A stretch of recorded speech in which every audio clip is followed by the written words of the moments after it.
Baik, shalom. Sekali lagi shalom. Nah, puji akan nama Tuhan, kita bersyukur buat kesempatan yang baik di mana kita bisa jumpa satu dengan yang lain pada tanggal 9 Januari 2022. Nah, puji akan nama Tuhan sebab oleh anugerahnya kita masih bisa hidup, kita masih bisa bernapas, dan yang lebih dari itu adalah keselamatan masih bisa kita pegang, keselamatan masih kita miliki. Nah, kenapa penting saya menyampaikan bagian-bagian mengawali apa yang ingin saya sampaikan lewat kebenaran firman Tuhan? Karena sekali lagi semua boleh lenyap, semua boleh hilang, tetapi keselamatan jangan pernah hilang dari saudara. Karena itu harta terbesar dalam hidup kita. Nah, puji akan nama Tuhan. Di kesempatan ini kita akan bicara sedikit berkaitan dengan waktu. Dan perlu saya sampaikan bahwa waktu hidup saya, waktu hidup saudara terbatas adanya.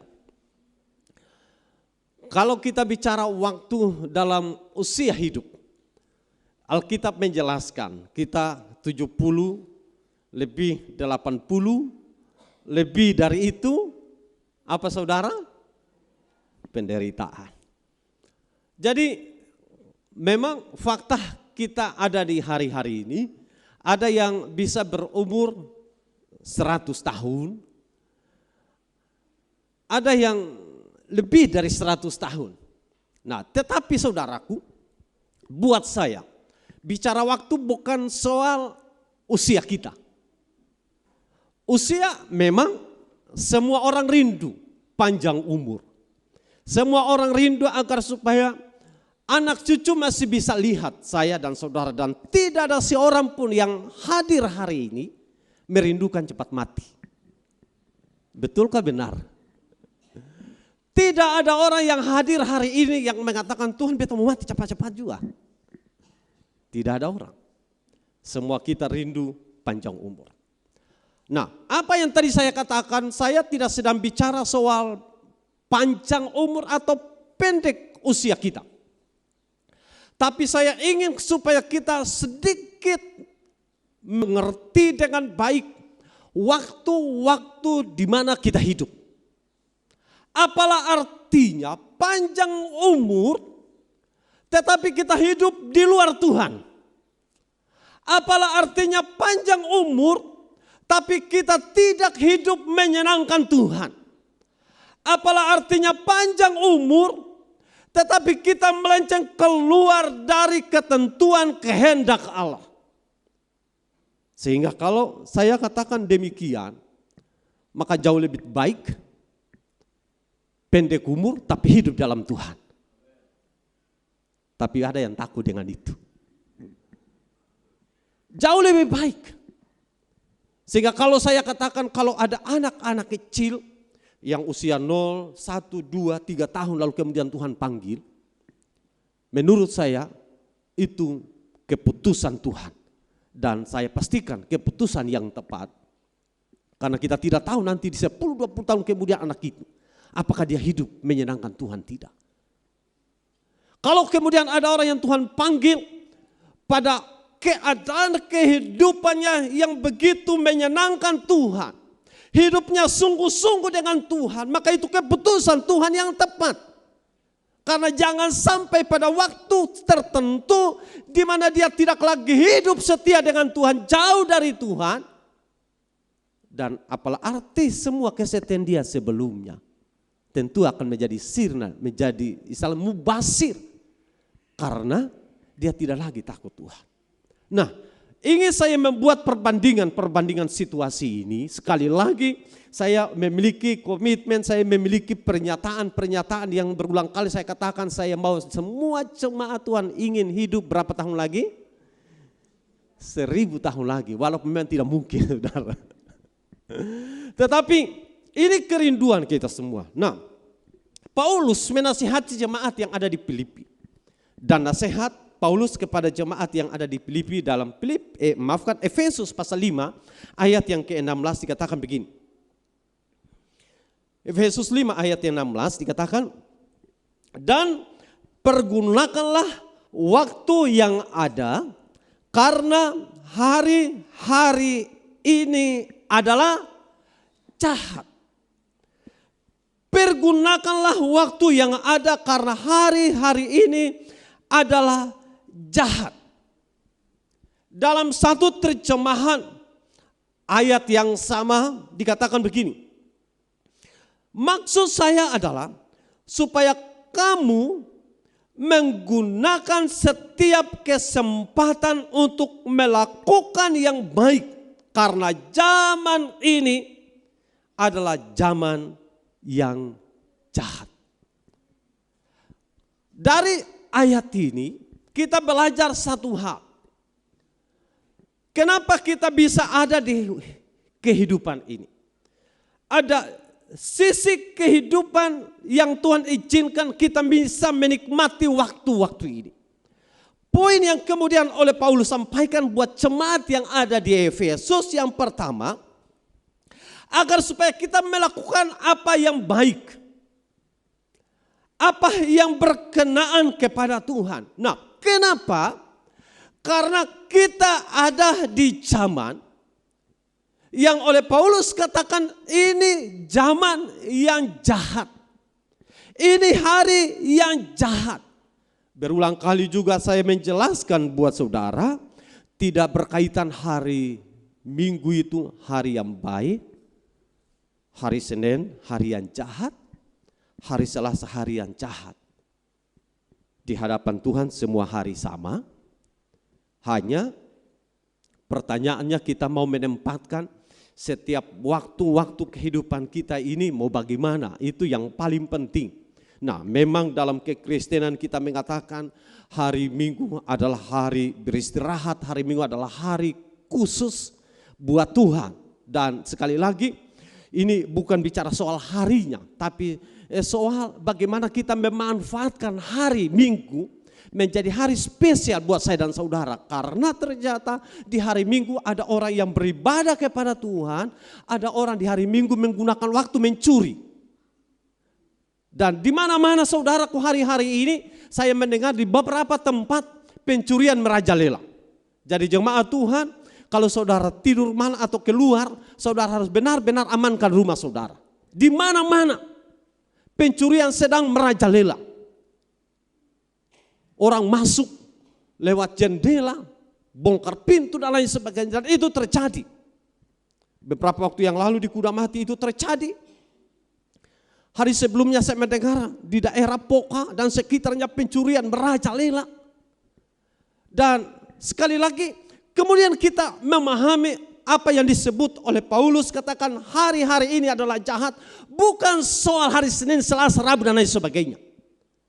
Tapi di setiap waktu hari-hari di mana kita hidup di zaman ini penuh dengan ada banyak orang-orang yang melakukan kejahatan. Pertanyaan penting kemudian kita harus bisa mempergunakan waktu yang ada. Karena sekali lagi bahwa kejahatan bisa dilakukan oleh siapa saja dan kapan saja. Bagi saya dan saudara yang di dalam Tuhan, kemungkinan itu terlalu kecil. Nah, saya katakan kemungkinan kita dalam Tuhan kecil melakukannya. Artinya ada kemungkinan kecil bisa dilakukannya. Tetapi di banyak orang yang hidup di luar Tuhan, mereka menggunakan setiap kesempatan, mereka menggunakan waktu bukan untuk menyenangkan Tuhan, tapi justru melakukan hal-hal yang jahat di mata Tuhan. Dan karenanya Paulus mendorong jemaat di Efesus, pergunakanlah waktu yang ada. Nah, orang banyak tidak gunakan waktu yang ada. Ada bahasa kita yang mengatakan, kalau orang tidak punya kerja, tidak punya aktivitas, alias pengangguran. Nah, kalau mereka tidak menggunakan waktu yang ada dengan baik, maka justru membuka celah melakukan banyak aktivitas-aktivitas untuk kejahatan. Dan karenanya di mana-mana kejahatan selalu dilakukan. Orang-orang yang tidak punya kerja, yang tidak punya aktivitas di luar Tuhan. Nah, ini menarik untuk saya sampaikan karena sekali lagi salah kita menggunakan waktu. Apalagi kita hidup di luar Tuhan. Orang yang hidup di luar Tuhan. Dan kemungkinan kalau kita yang ada di dalam Tuhan dan tidak menggunakan waktu dengan baik, maka kemungkinan kecil bisa kita melakukan hal-hal yang jahat. Paulus mendorong, Paulus mengajar kita gunakan waktu yang ada. Zaman di mana kita ada hari-hari ini, berulang kali juga saya katakan ini zaman yang canggih, zaman modern, zaman yang semuanya bisa mempermudah, menjawab kebutuhan-kebutuhan kita dengan mudah. Kesulitan-kesulitan kita bisa diatasi dengan mudah. Tapi saya ingin mengatakan bahwa juga orang dengan mudah melakukan segala hal yang jahat. Kadang-kala orang, contoh saja ini, karena ini hal-hal yang biasa yang ada kecenderungan orang menggunakan waktu untuk melakukan kejahatan. Contoh saja di HP saudara dan saya, kadang-kala kita lagi duduk, tiba-tiba ada WA masuk, tiba-tiba ada SMS masuk di Telegram, ada aplikasi Telegram, kemudian orang mengirimkan hal-hal yang berkaitan dengan jaminan-jaminan, dengan janji-janji yang mengatakan bahwa beruntung dapat hadiah 150 juta. Kemudian ada yang kemudian mengatakan bahwa ada program Jokowi, ada program ini, ada program itu yang kemudian kita mendapatkan hadiah dan lain sebagainya. Saya mau ingin mengatakan bahwa orang sedang duduk dan berpikir bagaimana melakukan kejahatan. Saya kemarin coba ikuti ada satu panduan tren sekarang ini, cara orang mencuri dan menipu. Dan macam-macam saudaraku. Jadi artinya para penjahat sedang berpikir bagaimana mengolah strategi untuk bisa melakukan kejahatan demi sebuah keuntungan pribadi. Nah, hal-hal inilah yang kemudian memberikan kepada kita gambaran bahwa kita mungkin di dalam Tuhan akan tetap baik-baik.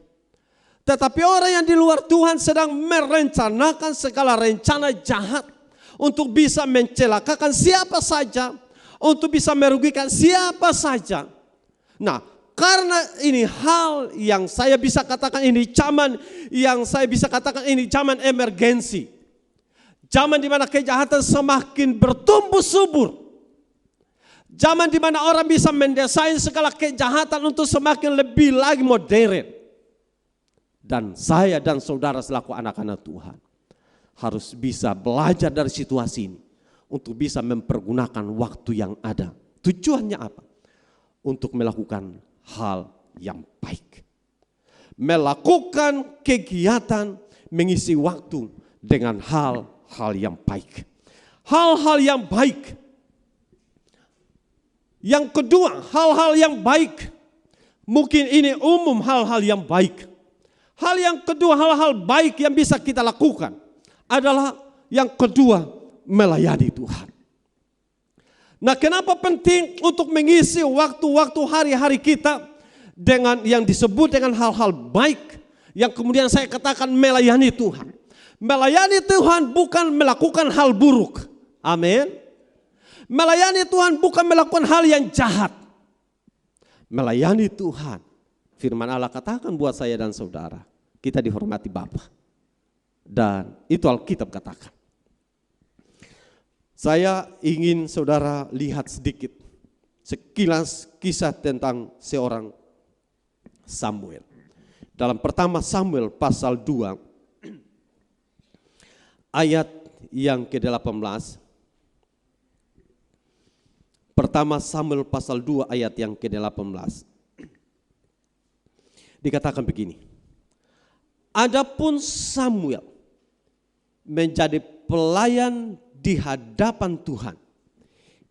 Ia masih anak-anak yang tubuhnya berlilitkan baju efod dari kain lenan. Saudara perhatikan, Samuel menjadi pelayan di hadapan Tuhan, ia masih anak-anak. Dalam beberapa penafsiran, Samuel ketika Hana ibunya menyerahkan ke Eli. Kita tahu Hana mendapatkan seorang anak yang namanya Samuel dengan sebuah pergumulan. Dan kemudian Hana mengatakan bahwa kalau kemudian Tuhan memberikan sebuah keturunan atau seorang keturunan, maka akan menyerahkan seutuhnya kepada Tuhan. Dan Hana ketika Tuhan menjawab doanya, firman Allah katakan, Samuel menjadi pelayan di hadapan Tuhan. Ia masih anak-anak. Jadi saudara perhatikan, waktu Hana menyerahkan Samuel, dalam beberapa penafsiran dikatakan umur Samuel antara 3 sampai dengan 4 tahun. Nah, saudara coba pikirkan baik. Ketika Samuel ada di bait Allah bersama dengan Imam Eli untuk melayani, dan Samuel dalam usia 3 sampai 4 tahun. Kita mungkin punya kecenderungan pikir selaku orang tua, anak-anak kecil tidak bisa buat banyak hal. Anak-anak kecil belum bermanfaat. Tapi contoh ini memberikan kita sebuah spirit sebenarnya bahwa oleh Hana menyerahkan Samuel menjadi pelayan di hadapan Tuhan sejak masih anak-anak. Dalam beberapa penafsiran dikatakan usia 3 sampai 4 tahun dia sudah diserahkan. Bayangkan anak ini masih harus bermain-main. Anak ini harus masih bisa katakanlah bersama dengan orang tua. Tapi Hana menyerahkan seutuhnya. Bahkan dikatakan Alkitab, Hana membiarkan rambut Samuel. Justru Hana sendiri tidak berkuasa untuk mau menggunting. Kenapa? Karena Hana menyerahkan secara total Samuel kepada Tuhan. Dari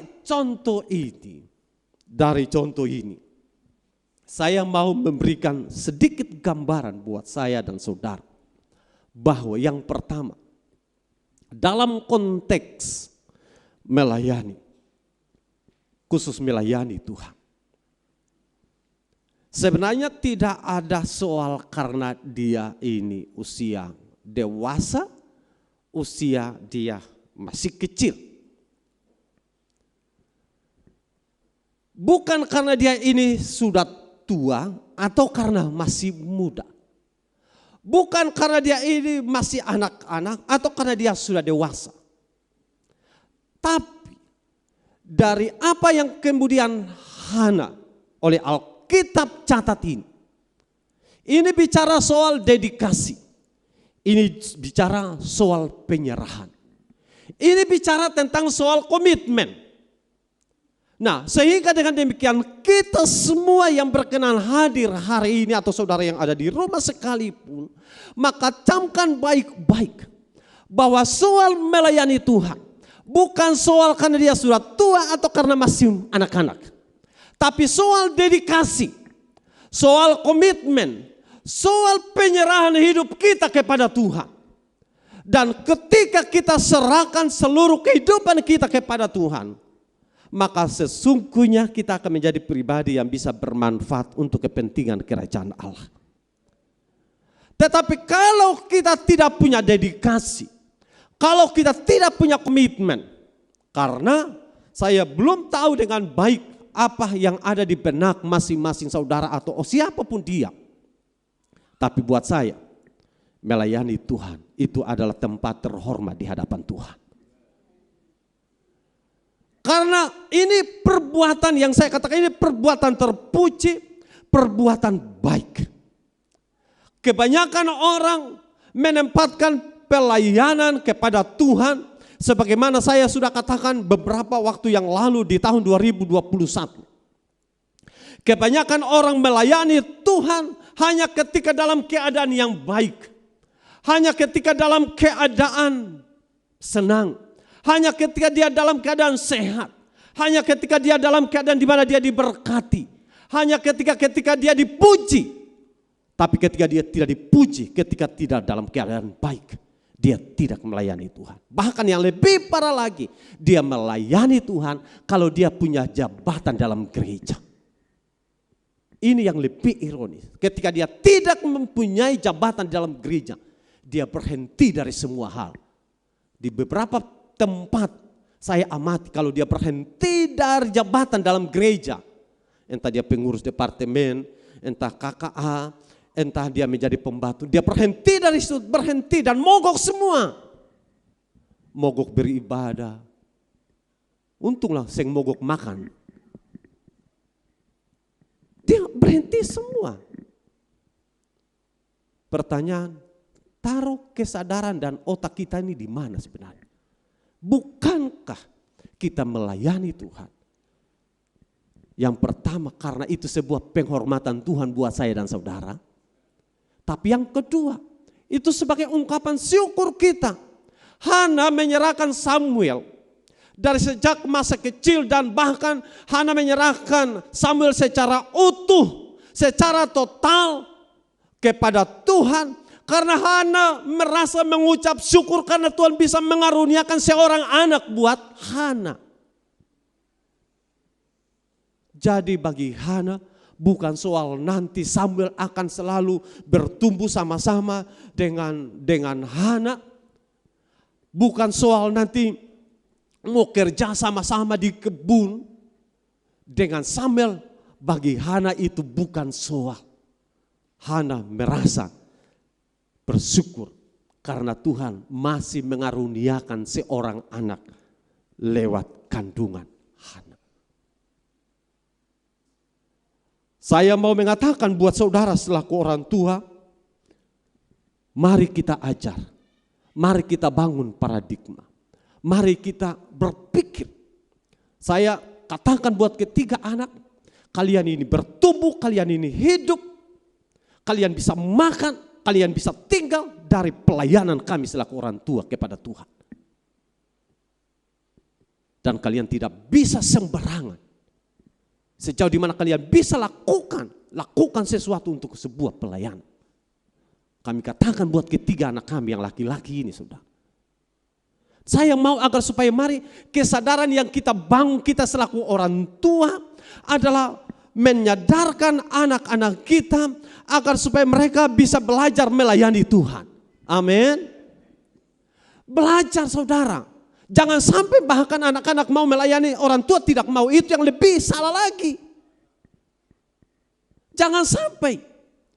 Nah, kesadaran kita selaku orang tua taruh di mana? Jangan sampai saudara. Saya rindu, ayo mari kita selaku orang tua, kita bangun kesadaran. Kalau mau bisa katakan begini, Samuel habiskan seluruh hidupnya ada di bait Allah. Habiskan hidupnya di bait Allah. Anak satu-satunya loh. Hana punya anak cuma satu, bukan dua, bukan tiga. Satu-satunya. Serahkan kepada Tuhan. Kadang kita mengatakan sudahlah anak ini pintar melayani Tuhan, anak ini bodoh, di sekolah pendeta sudah. Tidak bisa bicara banyak jadi, dia tidak pandai bicara jadi sudah, di sekolah pendeta sudah. Daripada kerja sini sing dapat, lebih di sekolah pendeta sudah. Saya mau beritahu sekolah pendeta bukan demikian saudara. Saya dulu punya pemahaman demikian. Sekolah pendeta itu tempat orang bodoh-bodoh saja. Salah besar. Nah, kalau Bapak Ibu Saudara ingat kisah orang-orang di Israel. Mereka menjadi orang-orang hebat. Mereka biasanya habiskan waktu, dan orang-orang pintar biasanya mereka ahli Taurat. Lalu orang-orang yang dianggap level 2, 3 dan selanjutnya di mana? Mereka ada di sekuler. Nah, sekarang ini pemahaman kadang berubah.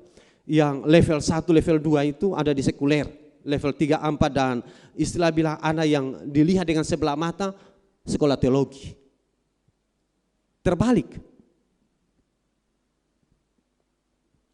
Nah, saya tidak sedang bicara lebih banyak di sana, tapi saya ingin ayo mari kita bangun kesadaran di hati saya.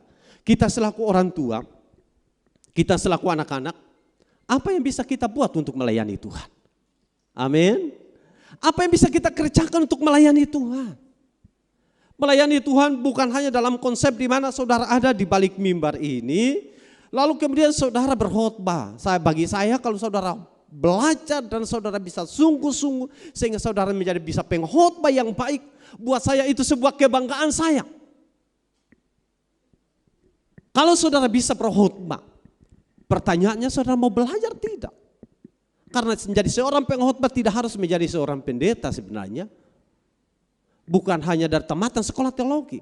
Ada seorang mungkin beberapa waktu yang lalu tahun 2021 ada seorang pengkhotbah yang kita undang lewat media dan dia berkhotbah, Pak Andi Iskandar. Dia bukan pendeta. Tapi begitu memberkati saya dan saudara. Dan di GSJ Bethlehem Bogor, dia selalu berkhotbah. Di jemaat yang ribuan orang, dia selalu berkhotbah. Dijadwalkan oleh gembalanya, dia berkhotbah saudara. Karena dia belajar saudara. Nah, saya dan saudara atau saudara lah. Sekali waktu saya minta Bapak Roy Yohanes bisa khotbah di sini. Amin. Tidak ada yang mustahil kalau saudara semua belajar saudara. Tidak ada yang sulit. Kita semua belajar. Saya memberikan contoh ini untuk menggambarkan bahwa tidak ada perkara yang susah. Komitmen penting buat saya dan saudara untuk sebuah pelayanan. Karena pelayanan itu bukan main-main saudara. Pelayanan itu sebuah komitmen. Apa yang tadi sudah saya katakan bahwa kadang mencucurkan air mata. Kadang kalau melakukan yang baik dianggap salah. Apalagi yang salah. Saya selalu katakan. Yang baik saja dianggap salah, apalagi yang salah.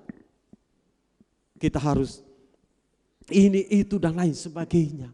Dan tetapi sekali lagi ingin saya katakan bahwa mari kita coba bangun pemikiran di tahun 2022. Apa yang bisa kita lakukan? Saya rindu kita semua menjadi anak-anak Tuhan yang selalu rindu melayani Tuhan. Yang selalu rindu kita orang tua menyerahkan hidup waktu kita untuk melayani Tuhan. Kita anak-anak menyerahkan waktu hidup melayani Tuhan. Maka saya percaya akan ada gairah baru yang tumbuh di hati saya. Akan gairah baru yang tumbuh di hati saudara. Akan gairah baru yang tumbuh di hati setiap kita masing-masing. Untuk bagaimana kita melayani Tuhan. Nah sekali lagi, melayani Tuhan adalah sebuah perbuatan terpuji di hadapan Tuhan. Sekalipun kadang dianggap, sekalipun ada orang yang menganggap ini hal yang biasa. Tapi sekali lagi di hadapan Tuhan ini sikap yang terpuji. Nah, saudara yang dikasihi oleh Tuhan kita Yesus Kristus. Yang ketiga, kita harus bisa memanfaatkan, menggunakan waktu yang ada untuk merawat keselamatan. Kenapa keselamatan perlu dirawat? Memang itu tuntutan. Keselamatan tidak bisa diterima dan didiamkan.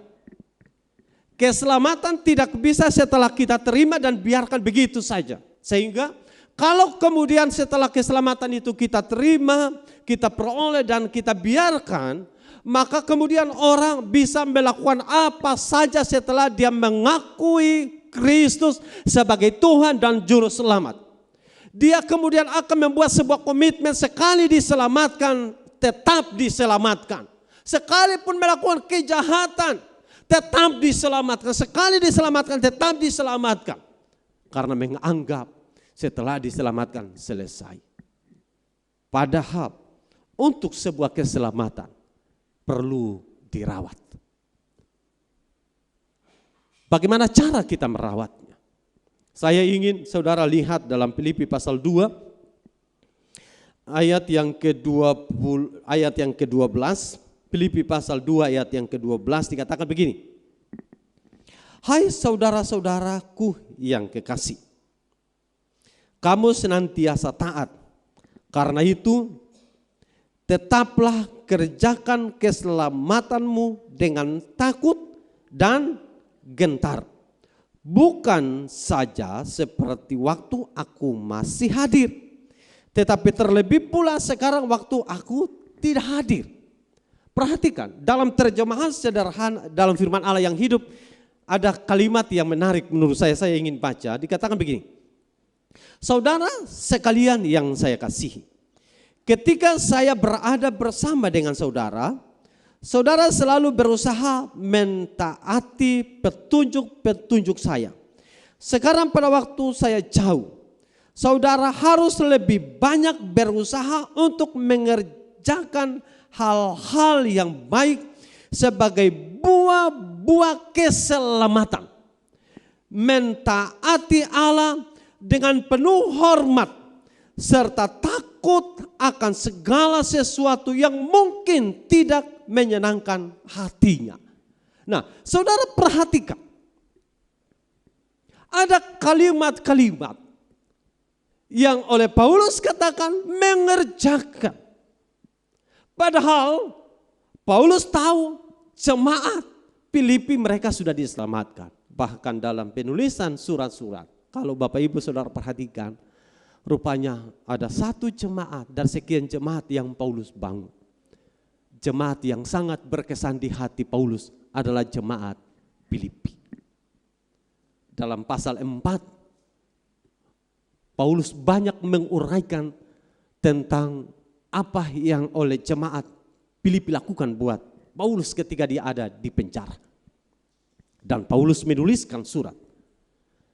Nah, kalau kemudian di dalam pasal 2, Paulus katakan agar supaya mereka mengerjakan atau tetaplah kerjakan keselamatanmu dengan takut dan gentar. Berarti ada sesuatu yang perlu dilakukan setelah kita menerima keselamatan. Saya mengistilahkan bahwa setelah kita diselamatkan, maka keselamatan itu perlu dirawat. Perlu dibina, perlu diasah, supaya lebih tajam lagi di dalam pengenalan kita akan Tuhan. Nah, bagaimana cara merawat? Saudara ada hari ini, itu salah satu bukti saudara merawat keselamatanmu. Saudara berdoa adalah bukti saudara merawat keselamatanmu.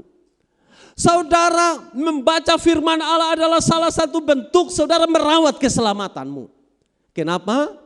Karena bagian-bagian ini adalah bagian-bagian yang menyiratkan kepada saya dan saudara atau mengisyaratkan bahwa kita ini butuh makan. Saudara pasti butuh makan. Amin. Di rumah saudara butuh makan. Setelah ibadah ini ada yang mungkin mengatakan bahwa pendeta khotbah pulang saya tong lapar nih. Karena butuh makan. Firman Allah makanan rohani.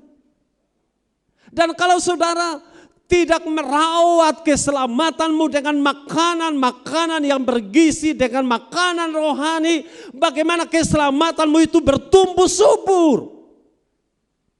Bagaimana keselamatanmu itu bisa bertumbuh sehat? Nanti keselamatanmu diibaratkan tubuh yang sakit-sakitan. Diibaratkan tubuh kita yang tidak bergizi. Kenapa tubuh kita yang tidak bergizi secara rohani? Karena kita tidak mau makan. Apakah tidak ada makanan? Banyak.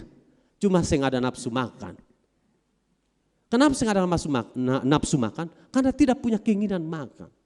Pertanyaan, apa yang menghalangi orang tidak bisa nafsu makan? Ada hal yang salah di sana.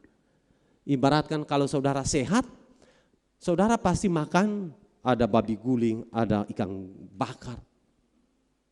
Ada ini itu. Kalau orang yang tidak sehat, sudah dong makan babi sudah dong makan ikan sudah. Apalagi ada yang mengatakan jangan terlalu banyak makan ikan batu-batu karena kolesterolnya tinggi. Jadi orang yang sehat mereka mengatakan sudah dong makan sudah. Buat saya kalau bagian itu ada di depan saudara, kita akan atur setelah ini. Tapi bagi orang yang sehat, mereka tidak punya nafsu makan. Sisi yang satu mungkin takut, sisi yang satu bisa tidak punya nafsu makan. Kenapa tidak sehat? Nah, sama dalam mengiring Tuhan. Makanan rohani banyak. Tapi kadang orang tidak punya nafsu makan makanan rohani karena ada hal yang salah. Apa yang salah? Mungkin tidak sehat. Agar sehat, saudara bereskan itu. Agar sehat, kita selesaikan di hadapan Tuhan. Supaya kita menjadi sehat secara rohani. Kalau saudara sehat secara rohani, saudara akan makan makanan apa saja, saudara habiskan. Amin. Saudara pasti akan makan tidak pilih-pilih. Saudara karena lapar, orang mengatakan makanan paling enak itu di saat kapan? Di saat lapar. Dan di saat lapar orang akan makan apa saja yang ada di meja. Tidak ada ikan, ada teh, ada kasbi, aman. Tidak ada ikan, tidak ada sayur, ada teh, ada sagu, aman. Tapi kalau orang yang punya nafsu makan, jangankan teh, kasbi, pisang, dan sagu. Lalapan sem berguna. Capcay sem bermanfaat. Semua sem berarti karena ada hal yang salah. Nah, kalau kemudian saya mau mengaplikasikan bagian ini, kebanyakan orang juga bahkan di dalam gereja kadang orang ketika datang pulang mereka merasa beta ini sing dapat apa-apa. Sekali lagi bukan ada lingkungan yang salah, hati yang salah di hadapan Tuhan. Agar supaya waktu kita keluar dari ruangan setelah kita beribadah dan mendapatkan sesuatu dari Tuhan, maka persiapkan hatimu sebaik mungkin ketika engkau datang. Datang waktu pagi, datang tepat waktu. Supaya apa? Supaya saudara mendapatkan berkat utuh, jangan berkat setengah. Ada orang yang dapat berkat cuma setengah. Ada istilah kasar mengatakan makan orang punya sisa-sisa. Istilahnya begitu. Memang dalam ibadah tidak ada yang sisa-sisa. Tapi supaya kita mendapatkan sebuah berkat yang utuh, saudara datang tempo, datang ibadah. Amin. Saudara persiapkan. Persiapkan mengelola manajemen waktu untuk ibadah raya pagi, saudara atur sedemikian rupa supaya saudara datang bisa tepat waktu dan mengikuti ibadah dengan waktu yang full. Agar saudara pulang dengan membawa berkat yang full juga. Nah, jadi membaca firman Allah, berdoa, beribadah, itu adalah langkah-langkah untuk bagaimana merawat keselamatan saudara. Supaya saudara bisa makan makanan saudara dibina dan mendapatkan jaminan teristimewa, jaminan rohani yang matang buat saudara. Karena ini penting untuk merawat keselamatan. Maka sekali lagi saya menyampaikan apa yang kemudian oleh Yudas. Dalam kitab Yudas dikatakan begini. Saudara-saudara, ini dalam terjemahan yang lain dikatakan, saudara-saudara yang kekasih, yang saya kasihi maksudnya, saya sudah lama ingin dan berencana menulis surat kepada kalian tentang keselamatan yang sama-sama kita sudah terima. Tetapi sekarang saya merasa terdorong untuk menulis hal yang lain kepada kalian. Saya mau mendorong kalian supaya kalian masing-masing berjuang mempertahankan ajaran-ajaran benar tentang keyakinan yang sudah disampaikan Allah kepada kita. Yaitu umatnya yang sudah disucikannya. Semua ajaran itu benar untuk selama-lamanya dan janganlah kita membiarkan seseorang mengubah ajaran kita itu. Saudara, Yudas menyampaikan ini. Kita tahu di hari-hari kehidupan kita, kita sedang ingin untuk bagaimana merawat keselamatan ini untuk bertumbuh sehat. Tapi ada juga pengajaran-pengajaran yang lain yang membuat pertumbuhan kesehatan kita, keselamatan bisa menjadi sakit. Dan saya bisa mengatakan begini, ajaran-ajaran sesat, ajaran-ajaran palsu, saya mengibaratkan virus. Virus yang bisa dapat menghalangi pertumbuhan kerohanian kita. Dari mana kita tahu itu adalah virus? Bagaimana kita tahu itu pengajaran sesat? Kalau kita tidak bisa mendapatkan pengajaran yang benar. Nah, kapan mendapatkan pengajaran yang benar? Di saat waktu-waktu saudara merawat keselamatan itu. Di mana? Saat saudara baca firman Allah, saat saudara beribadah seperti ini, saat saudara berdoa, akan menjadi sarana-sarana penting yang bisa memfilter semua pengajaran yang baik dan yang tidak baik. Nah, tentu kita akan mengatakan begini, berarti ada banyak pengajaran, saya mau mengatakan terlalu banyak. Pengajaran sesat bukan hanya ada di zaman ini, dari zaman Yesus ada, pengajaran sesat itu sudah ada. Jadi jangan kita menjadi kaget dengan pengajaran-pengajaran palsu sekarang ini. Ada pengajaran yang mengutuk Yesus, ada pengajaran yang mengatakan Yesus bukan Tuhan, ada pengajaran yang mengatakan bahwa sekali diselamatkan kita diselamatkan, ada pengajaran yang mengatakan sebagaimana yang mungkin saudara tahu tahun 80-an atau 90-an, ada Injil kemakmuran, setiap orang yang percaya kepada Kristus semua harus kaya-kaya. Kalau tidak kaya berarti dia bukan anak Tuhan. Nah, pengajaran yang mengatakan Injil kemakmuran, banyak sekali pengajaran-pengajaran yang bisa menyesatkan. Tapi sekali lagi, dari mana saudara bisa menjadi kuat kalau saudara tidak bisa makan dan tidak bisa merawat kesehatan, keselamatan dengan baik? Karenanya penting bagi kita selaku anak Tuhan, penting kita merawat kesehatan, keselamatan kita. Supaya apa? Supaya saudara benar-benar bertumbuh sehat di dalam Tuhan. Amin. Dan saya rindu karena apa yang ada dan sedang terjadi di zaman ini, kadang kita mengatakan ya tentang Tuhan dengan kedatangannya itu sudah basi. Karena dari dulu sejak waktu kita lahir sampai hari ini selalu dikatakan Tuhan sudah hampir datang. Sampai hari ini Tuhan belum datang-datang. Saya mau mengingatkan kembali. Kita tidak perlu bertanya kapan Tuhan datang. Kita tidak perlu berdebat kapan Yesus datang. Kita tidak perlu galau. Ada istilah, kita jangan terlalu kepo. Kapan Tuhan datang? Pertanyaannya, saya ini sudah siap belum? Amin. Kita ini sudah sediakah belum? Waktu-waktu yang ada ini kita sudah dedikasikan untuk Tuhan, kah belum? Kalau saya ini sudah mempersiapkan diri sebaik mungkin atau belum? Kalau ternyata jawabannya masih ragu-ragu di sana, kita tidak usah kepo terlalu dengan kapan Tuhan datang.